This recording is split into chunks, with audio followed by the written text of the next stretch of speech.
Nous sommes venus au pied de l'arche. Nous nous sommes déplacés après avoir laissé nos maisonnées. Nous avons respecté ce jour de dimanche parce que nous croyons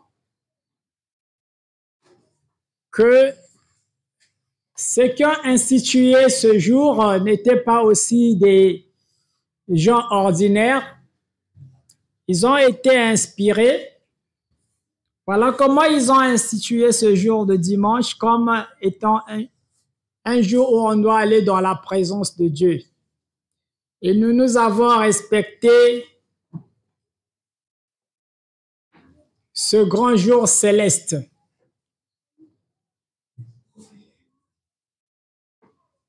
Non seulement nous sommes un dimanche, mais aussi nous sommes le 25 mai, qui vient et qui arrive un jour de dimanche. Le jour de la fin de la matérialisation de l'arche de l'Éternel à Pointe-Noire dans le quartier Vungu. Mais avant que nous puissions développer ce que l'Esprit mettra sur le lèvre pour communiquer à son peuple, nous voulons aussi nous incliner d'abord parce qu'en ce temps présent, nous pouvons dire que la fraternité, notre drapeau est en berne. Nous parlons normalement ce jour d'une grande fête où on devait inviter les médias, on devait manger, on devait être dans la joie, mais nous comprenons que le climat ne nous a pas permis d'organiser la fête à cette hauteur. Vu, nous sommes aussi éprouvés de tous côtés. Alors la fête n'est plus à la dimension que nous l'avons toujours réalisée. Donc on peut, dans cette marche vers la nouvelle terre, savoir que tout peut arriver proche de nous, même nous-mêmes, tout peut arriver.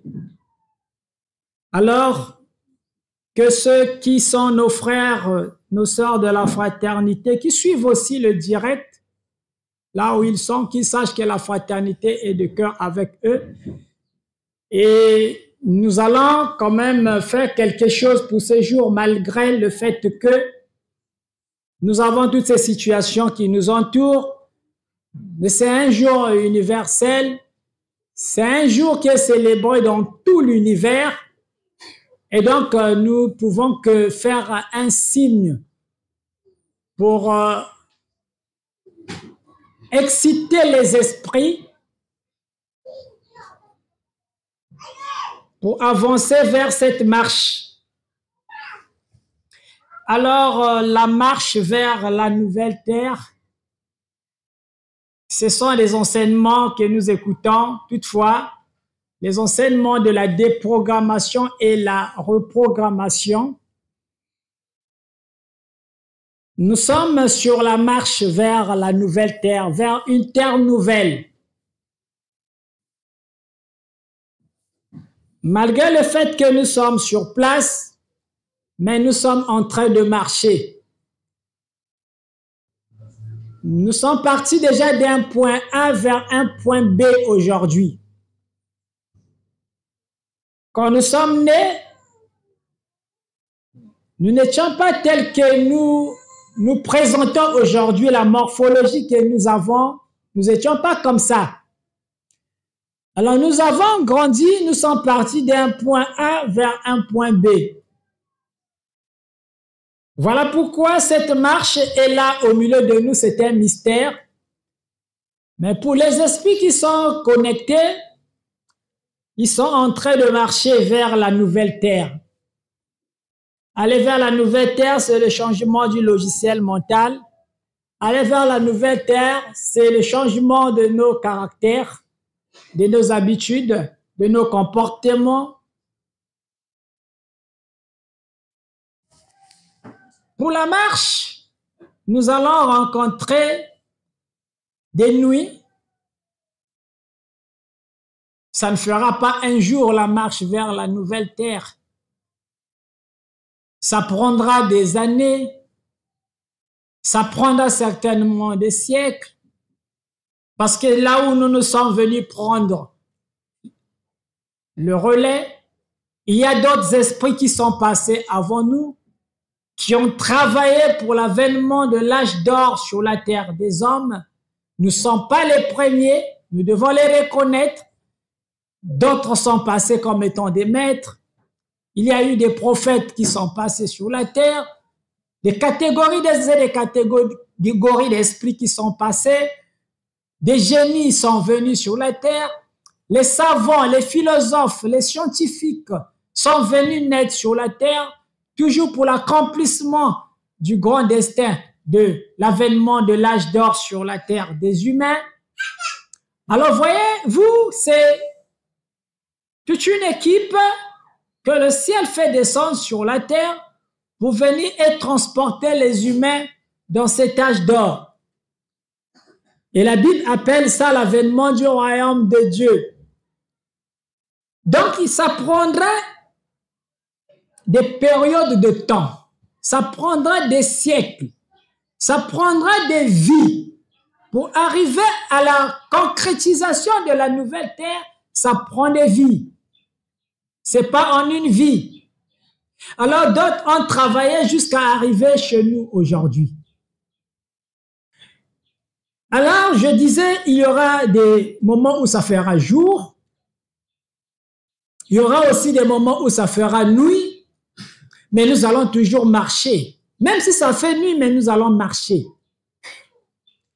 Et cette fois-ci, Dieu connaissant que dans cette marche, il y aurait des périodes de nuit, alors il fait descendre l'arche sur la terre.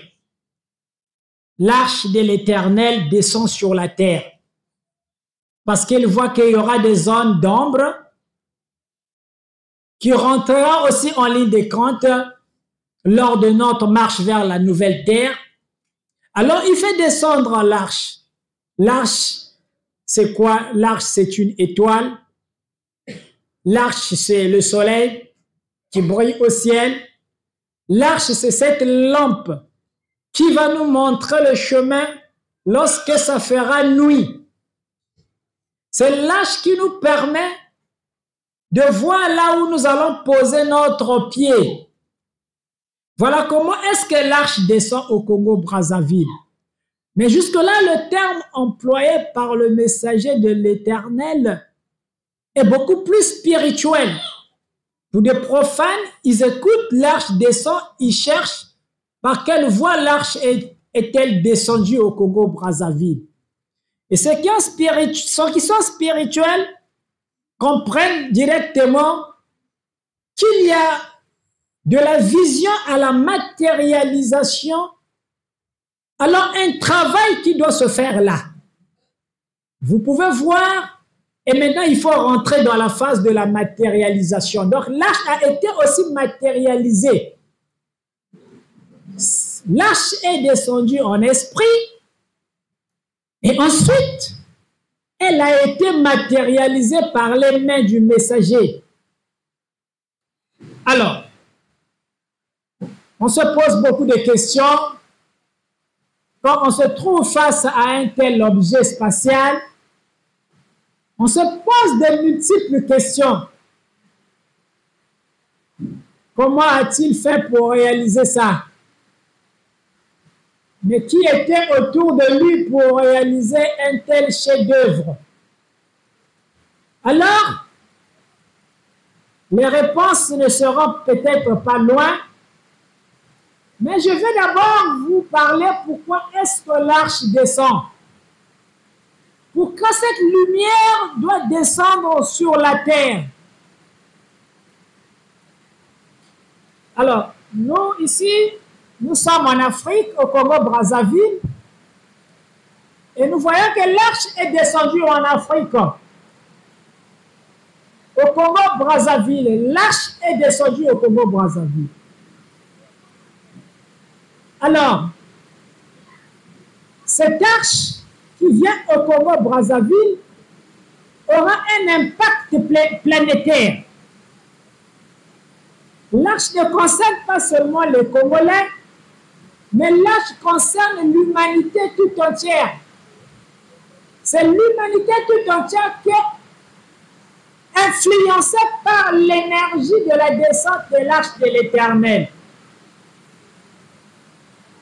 Alors, on va se poser la question, pourquoi l'arche descend en Afrique? Pourquoi l'arche est venue en Afrique? Alors, au peuple africain de comprendre que si cette lumière est descendue vers vous, c'est parce qu'effectivement en Afrique, il y a eu la descente. Sinon la réincarnation de plusieurs esprits inférieurs. Beaucoup de maîtres de l'astral inférieur se sont réincarnés en direction de l'Afrique.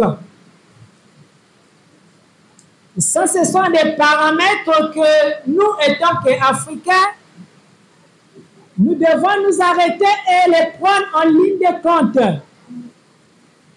C'est-à-dire, il y a eu beaucoup de maîtres, sinon des esprits de l'astral inférieur, qui s'étaient réincarnés en masse ou en bloc en direction de l'Afrique. Et comment nous allons reconnaître que l'Afrique a été visitée par cette catégorie d'esprits de la dimension inférieure? En spiritualité, il y a des niveaux, il y a des degrés, il y a des couches.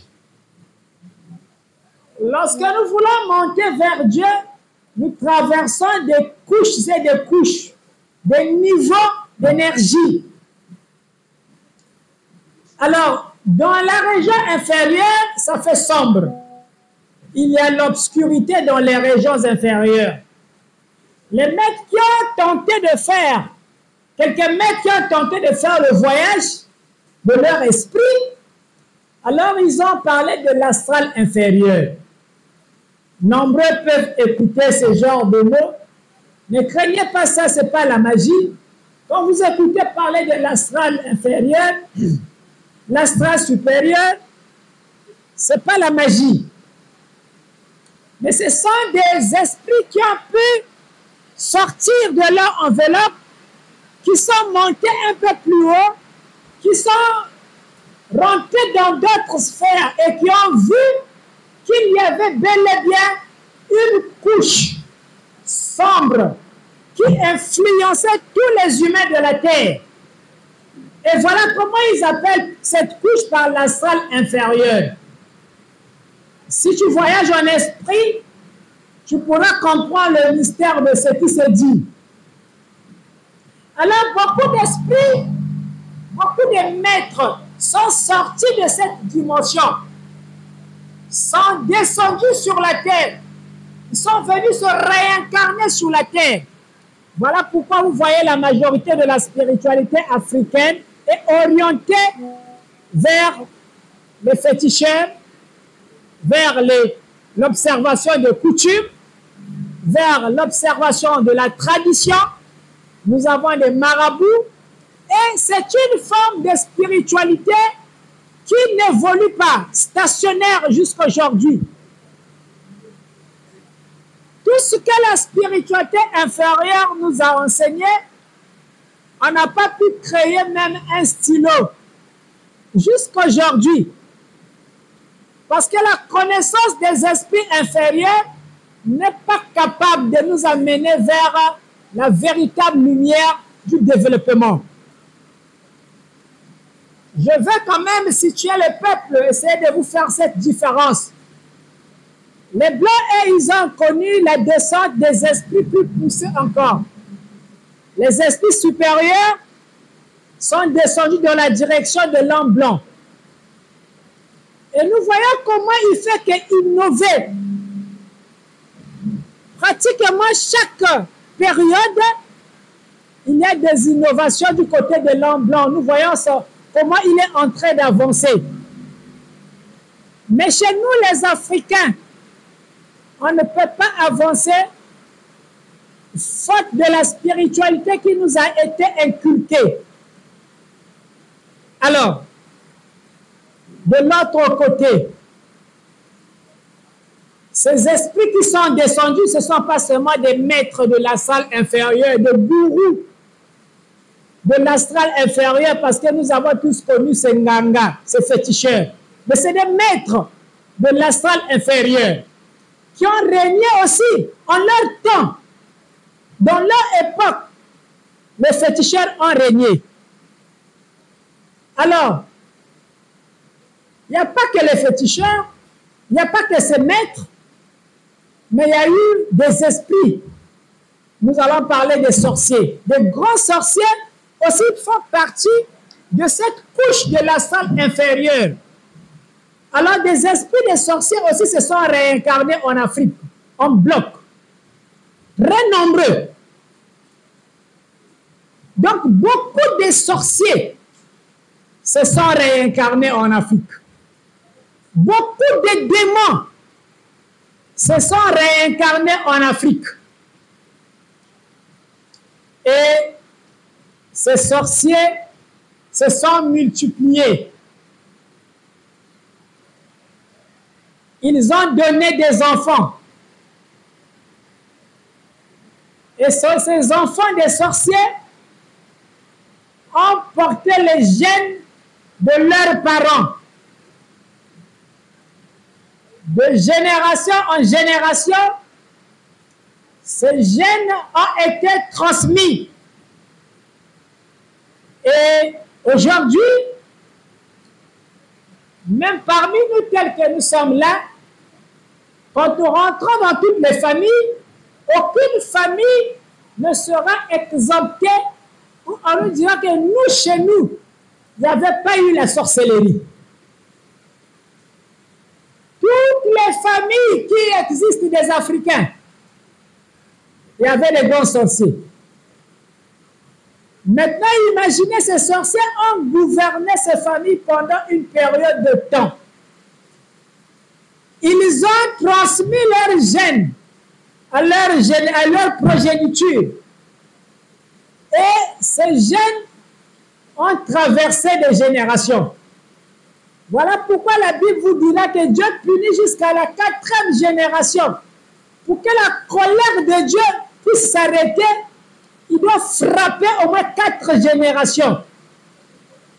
Parce que lui, dans sa grandeur, il sait s'il frappe une génération, il y aura toujours des tares qui vont rester de la génération précédente.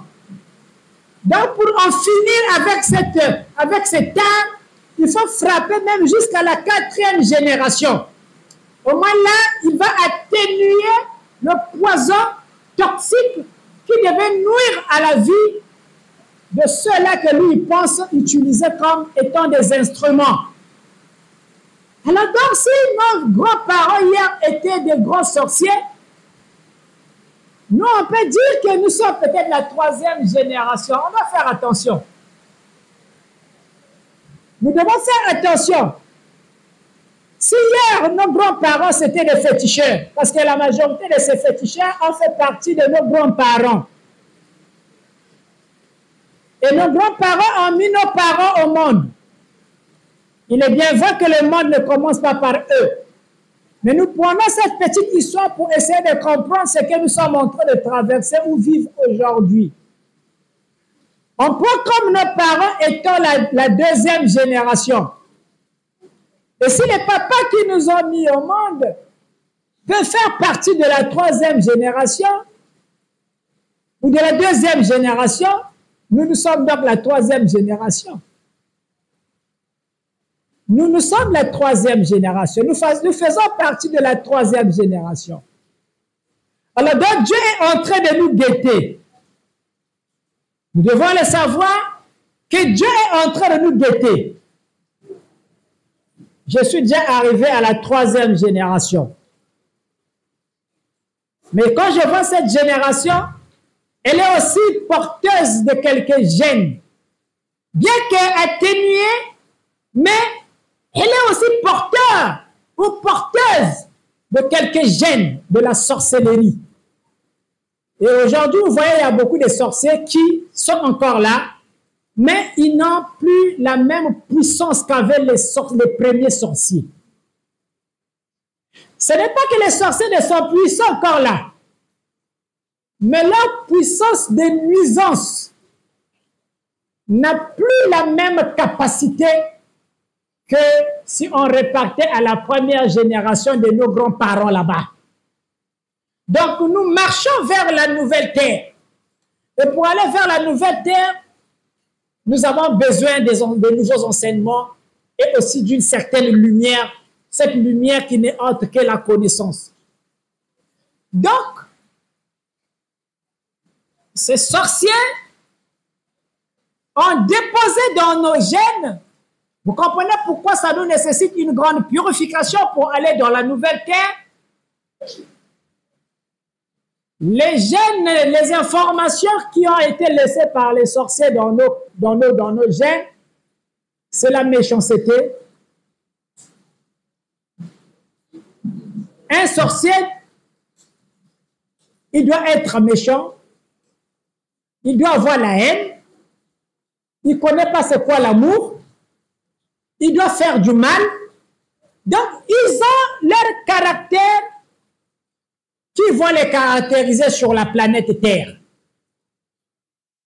Alors, si donc nous sommes partis de tous ces esprits, nous faisons partie de ces familles-là qui ont engendré des sorciers dans ce monde.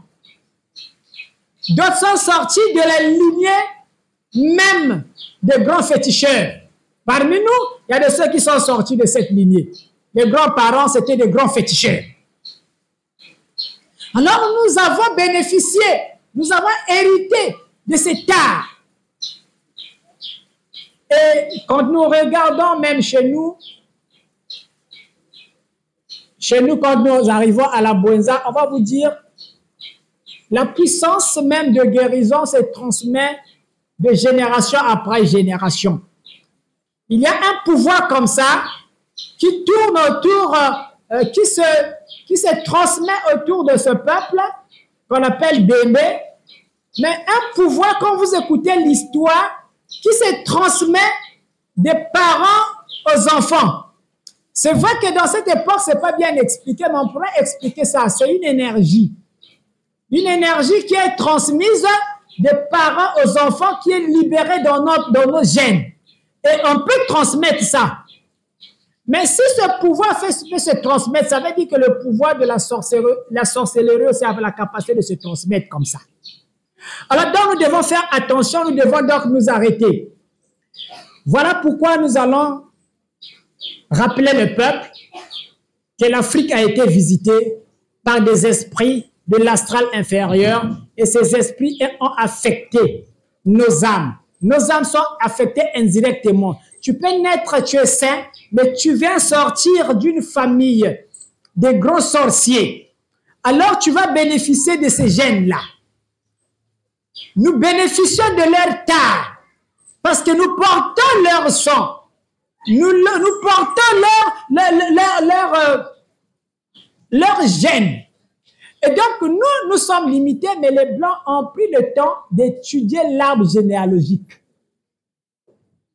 Des grands-parents jusqu'à chez vous, aujourd'hui, on peut étudier qu'est-ce qui s'est transmis dans le sang. Le Blanc est arrivé à ce niveau-là. Voilà pourquoi moi, je me mets toujours au milieu, je me dis que les Blancs ont été éclairés. Et s'ils ont été éclairés, allons vers la lumière. Ne restons pas dans les rites ancestrales ou encore les rites ancestraux. Allons vers la lumière.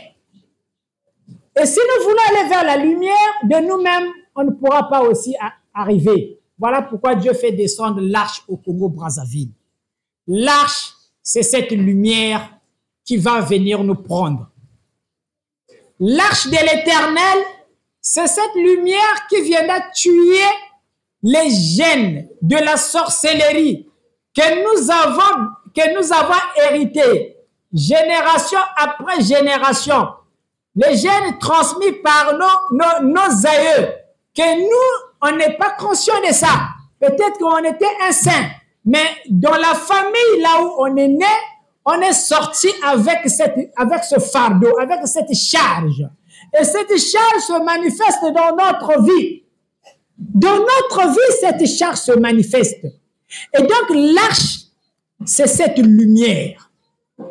L'arche est la lumière que seuls aujourd'hui, peut-être, nous pouvons dire les esprits du bas monde, les esprits de l'astral inférieur peuvent comprendre la portée et la grandeur de cet instrument qui se trouve au Congo-Brazzaville. Et pendant ce temps, l'Église qui devait recevoir l'arche de l'Éternel est encore dans le sommeil. Il est vrai qu'on nous a dit que c'est l'Église du temps de réveil, mais dans le fond, quand nous arrivons, l'Église est encore en train de ronfler. Parce que la lumière du soleil avait déjà apparu, mais l'Église est encore en train de ronfler. Donc, vous avez aujourd'hui l'arche de l'Éternel pour venir chasser tous ces démons. On comprendra ça seulement quand on va être connecté à l'Esprit divin. C'est là qu'on comprendra la portée et la grandeur de l'arche. C'est cette lumière qui vient mettre fin à la sorcellerie, qui peut-être juste les sorciers qui comprennent ce langage. Donc l'arche vient mettre fin à la sorcellerie.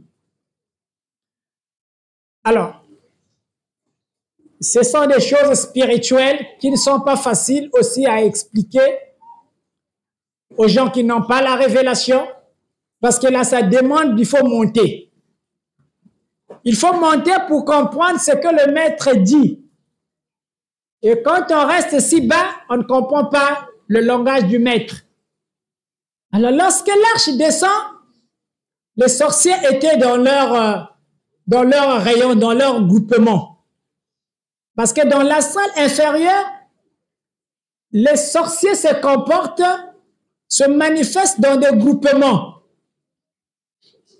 Un peu ce que les gens ont dit, les bitemu. C'est comme ça que les sorciers se comportent dans la salle inférieure. Et c'est réel, c'est vrai. C'est des groupes après groupes qui se manifestent dans l'ombre de l'astral inférieur. Mais quand l'arche descend en esprit, lorsque l'arche de l'Éternel est descendue à Pointe-Noire en esprit,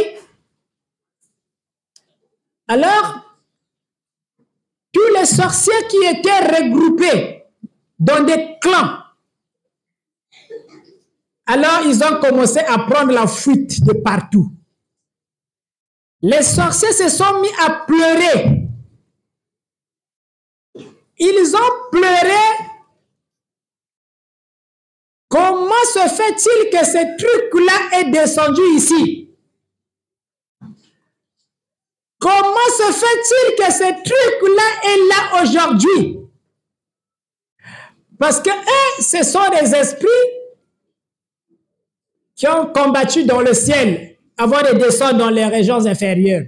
La guerre n'a pas commencé ici sur la planète Terre, mais la guerre avait commencé depuis le ciel.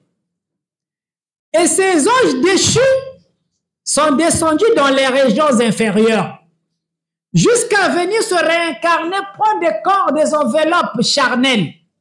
Donc, tel que nous sommes là, tel que nous vivons dans ce monde, attention, il y a des démons qui vivent avec nous. Voilà pourquoi je parle toutefois des extraterrestres. Il y a des esprits venant d'autres planètes qui ne sont pas des humains. Nous devons faire attention. Il y a des esprits, des gens comme toi et moi qui vivent dans des corps physiques, mais attention, ce ne sont pas des humains. Ce n'est pas des humains.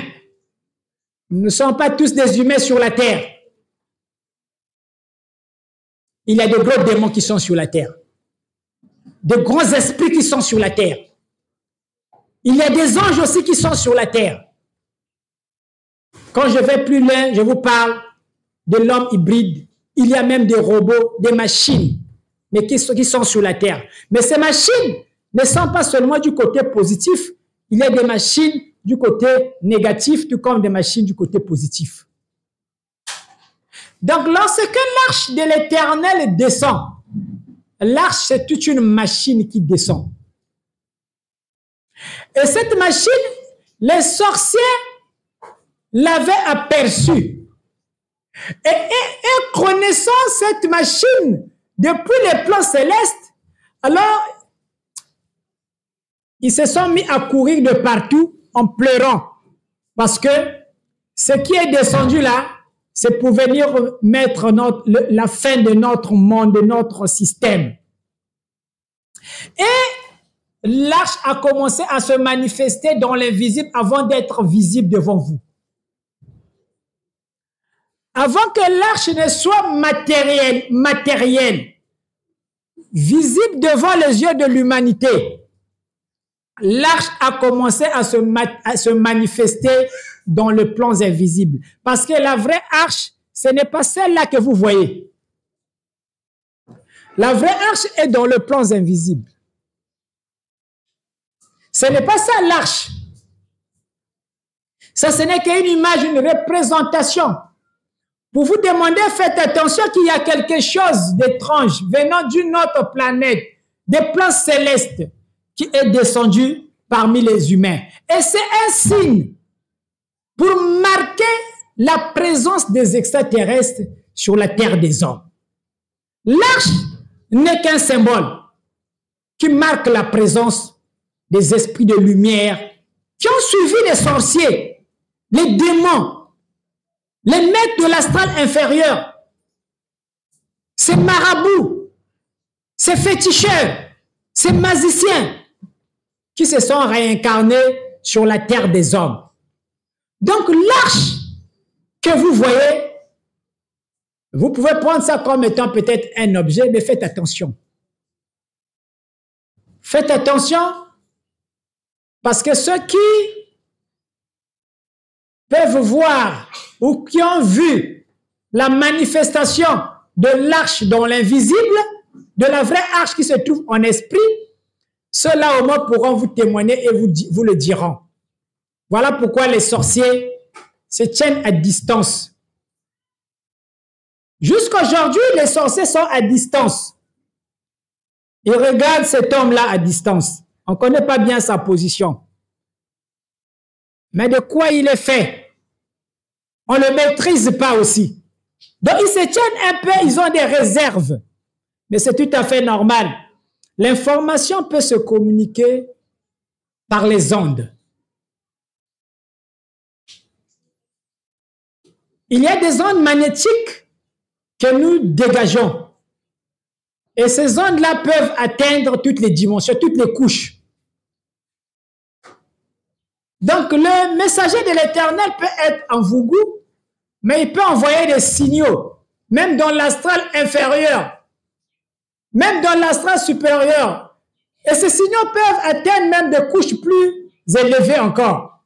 Donc, les sorciers comprennent et ils savent que nous ne sommes pas de même espèce. Alors, celui qui vient avec cet instrument, nous ne sommes pas de même espèce. Parce que même quand vous rentrez dans la forêt, les gorilles sont dans leur clan avec les gorilles.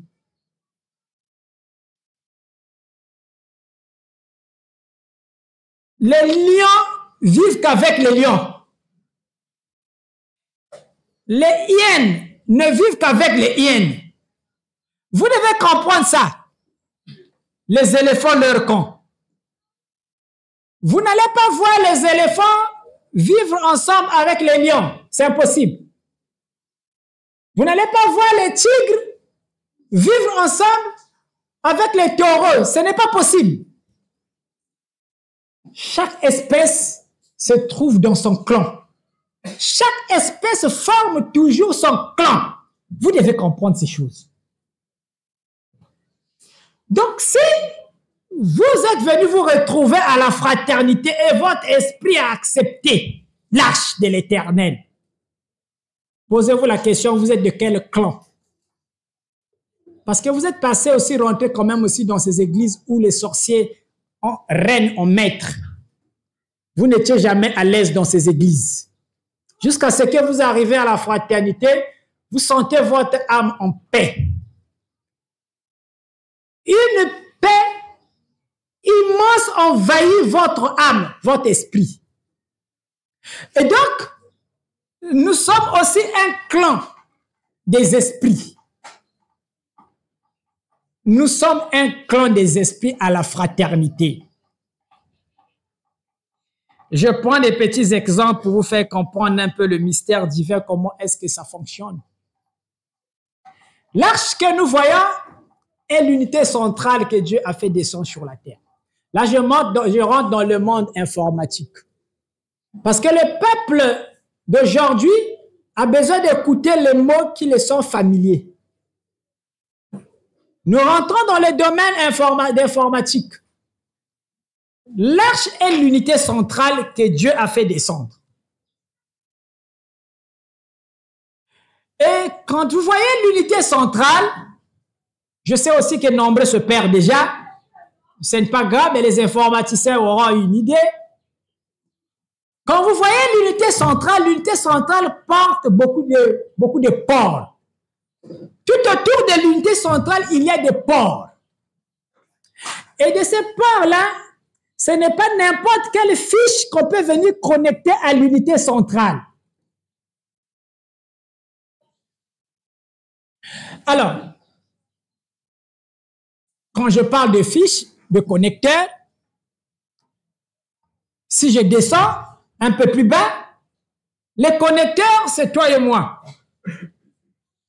Nous sommes des connecteurs, nous sommes des fiches. Et Dieu a fait descendre l'unité centrale. Et toutes les informations de l'ordinateur, quand on parle de l'ordinateur, il faut rentrer dans l'unité centrale.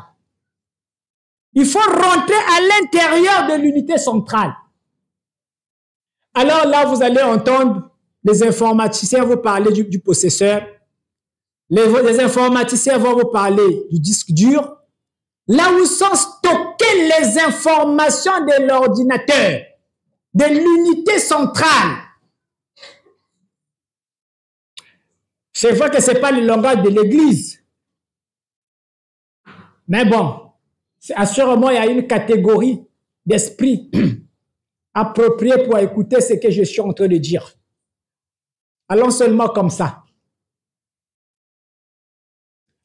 Le disque dur, dans l'unité centrale, c'est lui qui doit reconnaître les informations que doit libérer notre ordinateur. Et à côté, le blanc a créé ce qu'on appelle le processeur dans l'ordinateur. Or, le processeur, cette fois-ci, c'est le cerveau. Le cerveau de l'ordinateur. Donc, les commandes de toutes les informations de l'ordinateur sont au niveau du processeur de notre ordinateur, de notre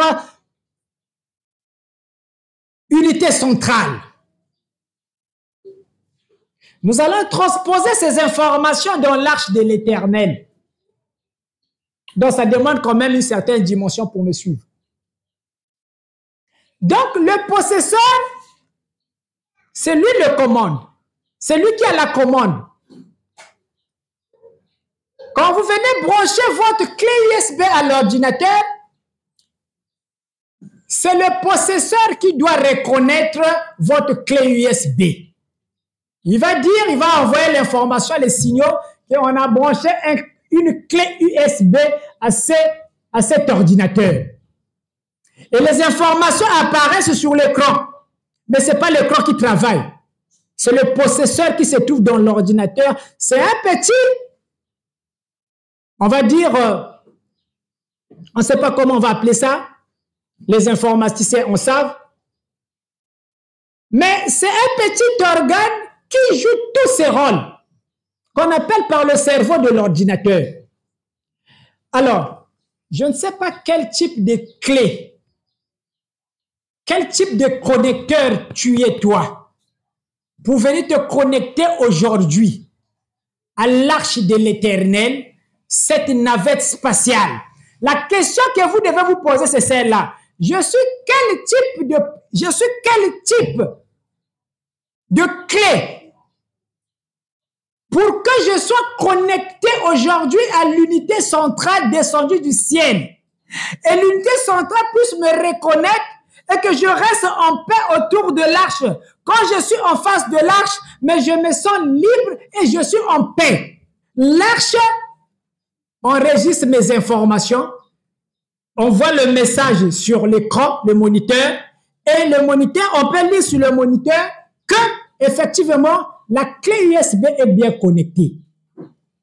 Donc, je ne sais pas, vous êtes quel type de connecteur. Alors, vous allez voir, il y a des connecteurs que l'unité centrale ne va pas accepter. Parce que l'unité centrale a été réfléchie avec ses ports. Si votre fiche que vous voulez connecter à l'ordinateur, il n'y a pas de port, il n'y a pas de port approprié pour vous recevoir, vous ne rentrez pas. Vous ne rentrez pas, vos informations ne peuvent pas être reçues par l'ordinateur parce que vous n'avez pas de port approprié à votre connecteur. Qu'est-ce que je vais dire par là? Pour se connecter à l'arche de l'Éternel, il faut avoir un connecteur qui est approprié. C'est ce qui fait que vous allez voir, nombreux ne pourront pas accepter le message de l'arche de l'Éternel. Parce qu'ils n'ont pas de connecteur approprié pour être reconnus par l'unité centrale universelle qui est descendue au Congo-Brazzaville, qui n'est autre que l'arche de l'Éternel. L'arche, c'est notre unité centrale. L'arche, c'est l'unité centrale des saints, des élus, ceux qui ont crié, qui ont pleuré, qui ont attendu la manifestation de Dieu. L'arche, c'est notre unité centrale. Peu importe dans quelle obédience spirituelle où tu te trouves, peu importe dans quelle école initiatique où tu te trouves, l'unité centrale que l'Éternel a fait descendre, c'est l'arche de l'Éternel. Et tu dois venir avec un connecteur et aussi l'arche puisse t'accepter. Parce qu'il faut que l'arche t'accepte. Pour demeurer là, au pied de l'arche, il faut que l'arche t'accepte. Quand l'arche ne t'accepte pas, tu ne restes pas là pendant longtemps. Tu n'as pas de port sur l'arche. Pose-toi la question, tu te connectes sur quel port? Je suis venu devant l'arche, devant l'unité centrale divine. Je me connecte sur quel port? Je suis quel type de câble? C'est la question qu'on doit se poser. Je suis quel type de câble, moi? Android? Pour me connecter à l'ordinateur, à l'unité centrale? Parce que l'arche de l'Éternel, c'est notre unité centrale. Et maintenant, je suis quel type de connecteur? Alors, vous comprenez que l'arche va reconnaître, a déjà des informations bien établies, où elle a la capacité de reconnaître les véritables fils de l'Éternel. L'arche, quel que soit l'endroit où tu te caches, l'arche a la capacité de reconnaître les vrais élus de l'Éternel. Parce que c'est une question de port. J'ai pris ces petits exemples pour ceux-là qui font l'ordinateur, pour leur permettre de comprendre pourquoi il y a de ceux qui vont rejeter l'arche. Peut-être que c'est une fiche d'une radiocassette qu'on veut venir connecter à l'unité centrale. Mais les radiocassettes, c'est déjà révolu. Les fiches de radiocassettes, si tu viens sur l'ordinateur, tu cherches, il n'y a pas de port pour les radiocassettes. Pour ce genre de fiches-là, il n'y a pas de port pour ça. Donc, peut-être que si un radiocassette, et il y a son sac qui se connecter à l'ordinateur, ma port à ben qu'elle veut, va réfléchir vers ma port à ben. Ma port in qu'elle veut, il y a ma radiocassette. Ben fouiller ma ordinateur, news, ma port in qu'elle veut. Donc, ça dépend quel type de fiche qu'elle est. Kundim arch ou kumang arch, il y a que ça dépend de fiche qu'elle est. Si ma fiche il y a ancien temps, n'est que côte V. N'est que venir de boule, n'est que quota. S'il faut que vous ayez un langage qui permette, ma maman si ma comprendre parce que l'ordinateur, que ma veut trop n'a pas idée. Nateur tamia vana même n'a pas 33 tours. Mais pas vana pas port là-bas. Ma signe mani connecté que ba ou na courant. Mais pas port là-bas oui na. Boubia elle côte V na innovation. Il y a le monde, il y a Boubier. Ma port est tamina. Si ba nacha na kacha ba ordinateur, il y a que na place avec quota. Mais bac bas exemple, na ça ben que peuple intelligible. Nous sommes en face d'un peuple intelligible aujourd'hui. Peuple ya Boubia que vient bizoba. Ben que bacha mayela que na teto. C'est-à-dire leur maître qui n'a enseigné, il y a que na battre qui n'a comprendre au-delà même il y a même maître qui n'a zonza. Donc, il y avait peuple à la fois. Il y a que vous que non, ben croire kaka, ben ndima kaka ve. Ben que peuple à mayel boubier. Donc, quand quelqu'un parle, quand un enseignant parle devant vous, vous réfléchissez même plus à grande vitesse par rapport à l'enseignant. Voilà pourquoi il faut que l'enseignant soit à la dimension du peuple intelligible aujourd'hui. Et donc, il faut pour qu'elle comprenne donc, si Jésus aussi dans son époque, ordinateur vanda, clé USB vanda, ngabi tuzatanga na kacha Bible.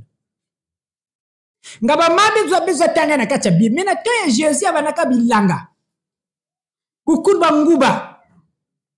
Donc, bas image news tout Jésus baka ya nkuizu le royaume yenzam. Lebenge tag bien Bible. Babente wa yamani parler kaka na kukumba nguba kukumba sangu kukumba iti parce que les peuples nous a coûté wana peuple na kache bilanga ba ni kon monter ka ba iti abamaba mais peuple na boubie ba na monter dia mabave bet que na la peuple que na kona réfléchir maintenant alors ba na besoin ku wa ba langage ya malmal ba na besoin ba moya malmal c'est que ils ont carrément ba bilanga.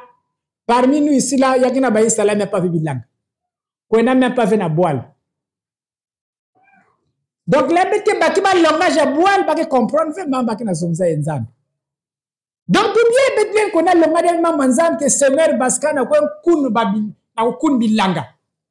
Malgré na kama ku bwana sab, ya kama bwana matadi, ya kama ku bwa côté vandaka, babi bazepine, ya kama ku bwana moto cha bien.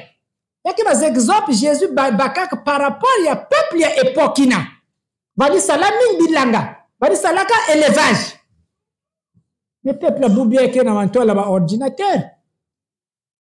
Ne le guizozi ba defi mamba bilanga diaka. Mbenge zozine ke bilanga boubien il faut ba tracteur. Il faut ba machine. Singa ça tu ça bilanga, si ben ça guizozi ba bilanga, donc sauce ba machine. Maintenant, avec nous, on a ça là, il faut un tracteur, mais ça va hectare, il y a bilanga. Mais au temps de Jésus, il y a un tracteur vendavé. Est-ce que le peuple peut faire cette différence-là, que c'est un nouveau monde dans lequel nous sommes en train de rentrer? Et que ma parole, qui n'a qu'à Bible, ou bien, il faut être adapté à un peuple à l'époque. Il y a besoin qu'on va mal. Parce que là, quand je parle, il y a de ceux qui sont perdus. Mais c'est saoulé, on comprend. C'est là où Jésus avait transformé l'eau en vin. Mais ces versets sont mal interprétés dans l'église. On nous dit que Jésus, quelle abomination pour un fils de Dieu.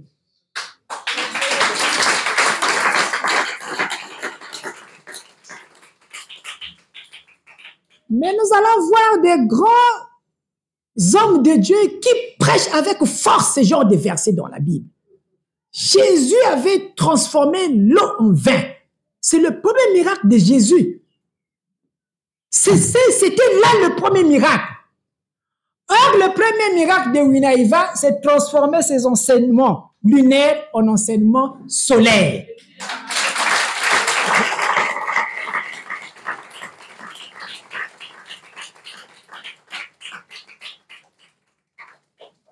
Et c'est là où nous avons maintenant besoin de l'arche de l'Éternel pour nous transporter. Vous allez voir là où l'arche intervient maintenant. Parce que pour nous amener d'une planète à une autre, mais il faut un vaisseau spatial. Il faut une navette spatiale. Qu'est-ce qui va nous amener dans la Lune si on quitte la Terre, si on n'a pas une navette spatiale? Les voitures de la Terre ne peuvent pas nous amener d'une planète à une autre.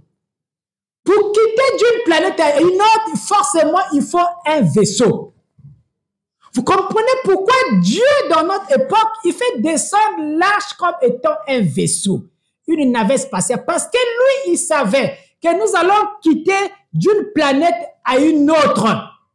Nous allons changer de dimension de vie. Nous allons changer de civilisation. Alors, le peuple doit être connecté aujourd'hui aux enseignements de la marche vers la nouvelle terre. Et l'arche, c'est l'instrument qui est venu nous prendre. Qui est venu me prendre moi.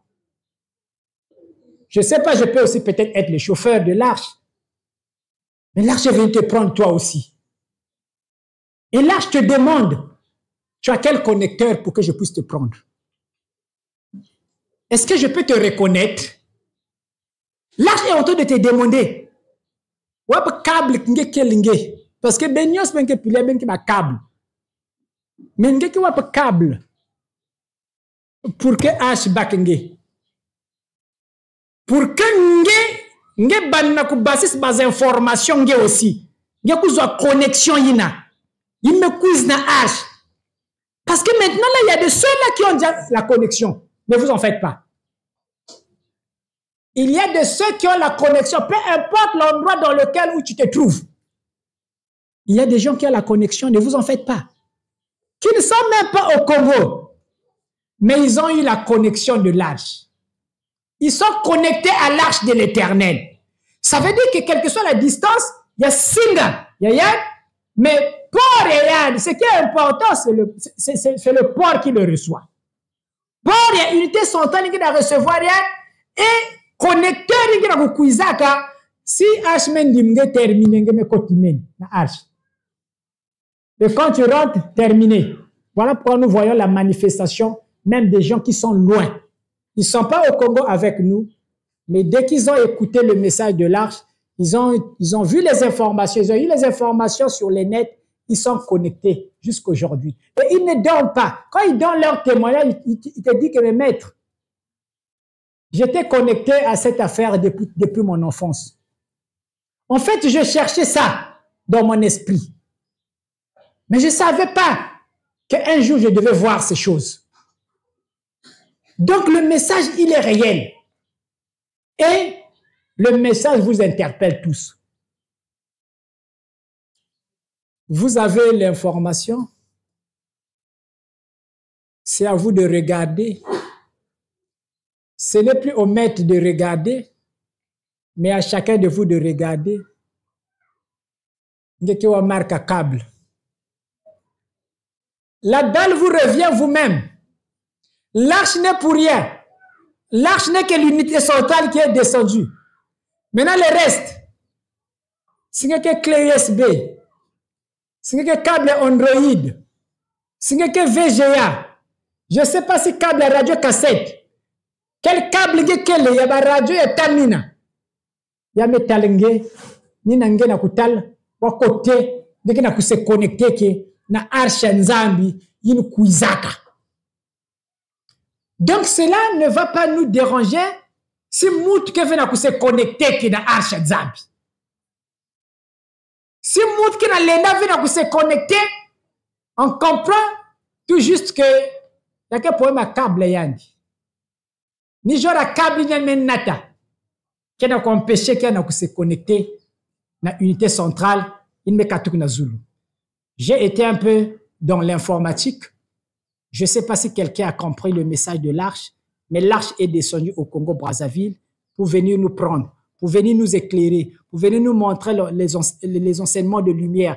Tout ce que je dis, ça sort de l'arche de l'Éternel. C'est l'arche qui me communique les enseignements que je vous donne. Parce que dans une certaine dimension de l'esprit de l'arche, ce n'est pas ce que vous êtes en train de voir. C'est plus grand que ça. Voilà pourquoi c'est à vous, le peuple, d'emboîter le pas aujourd'hui, de rentrer dans l'arche de l'Éternel. Nous marchons dans la direction de la nouvelle terre. Celui qui veut rester, il n'a qu'à rester. Celui qui veut avancer, il n'a qu'à avancer. Et ça dépend de ta connexion. Nous allons nous arrêter là pour le petit enseignement d'aujourd'hui.